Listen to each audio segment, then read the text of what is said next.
first, a little background. When Congress passed what was known as the Buckley Amendment back in the mid-70s, now known as FERPA, Family Educational Rights and Privacy Act, I contacted D.C. Public Schools and asked to get a complete copy of my entire file. And I did. I got my entire file. I attended D.C. Public Schools, and what you're looking at right now is the first page of my file. So when anyone ever opened the file, I attended D.C. Public Schools from kindergarten through the 11th grade. Whenever anyone opened the file, this is the first page they saw. I was born and raised, I was raised near DuPont Circle for the first part of my educational career. And this shows that the first address, 1408 New Hampshire Avenue, and then later on Clark Place, and then Indian Rock Terrace was removed. But the interesting part is right here.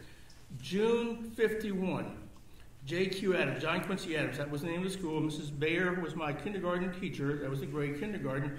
This column here has what are the special talents and desirable character traits that are well developed. This column has a special disabilities and character traits needing improvement. So my kindergarten teacher said I was sociable and self-reliant, but she also said immature, reversal tendencies, fussy, too free with fists. My first grade teacher didn't write anything because the kindergarten teacher took up 2 lines. My second grade teacher wrote anxious to learn, talkative, waste time, fussy. Now my third grade teacher, what happened here? White out? Not when I was in the 3rd grade, it wasn't white out, because that was back in June 1954, and they didn't have white out in June 1954.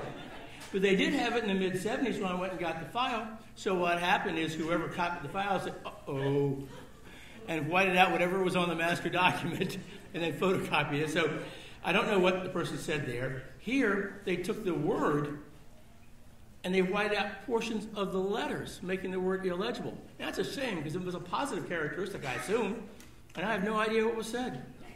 Very disappointing. My 4th grade teacher said, good mind, but waste time and disobedient.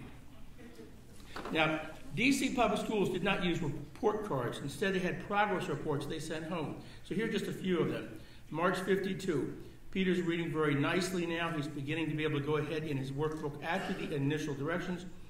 He has settled down and takes care of his free time very well. When copying figures or words, he sometimes reverses them, but in general, he sees and produces them correctly. I am much pleased with him.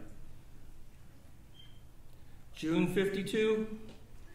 Peter hasn't gotten back in the groove again since his bout with measles. He makes most of his numbers backward and seems to have forgotten most of the vocabulary he knew before he was sick. Perhaps he will have settled down again by fall since he has these, quote, reversal tendencies. I know it is hard for him, but he is successful when he makes the effort. November 54, Peter is a very likable boy. He seems to enjoy school and is interested in all his work. His reading is excellent. He is well liked by his teacher. And then a note from my mother. We are very grateful to you for the interest and help you have given Peter. He has never enjoyed his work so much before.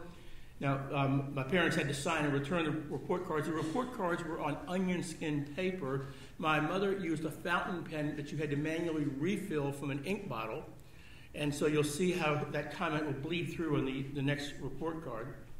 February 55, I am quite disappointed in Peter and his work this report. He does not pay attention to the directions, and he has to be spoken to frequently for talking. Consequently, his work suffers.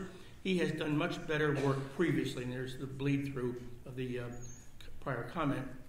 April 55, Peter continues to disappoint me in his work.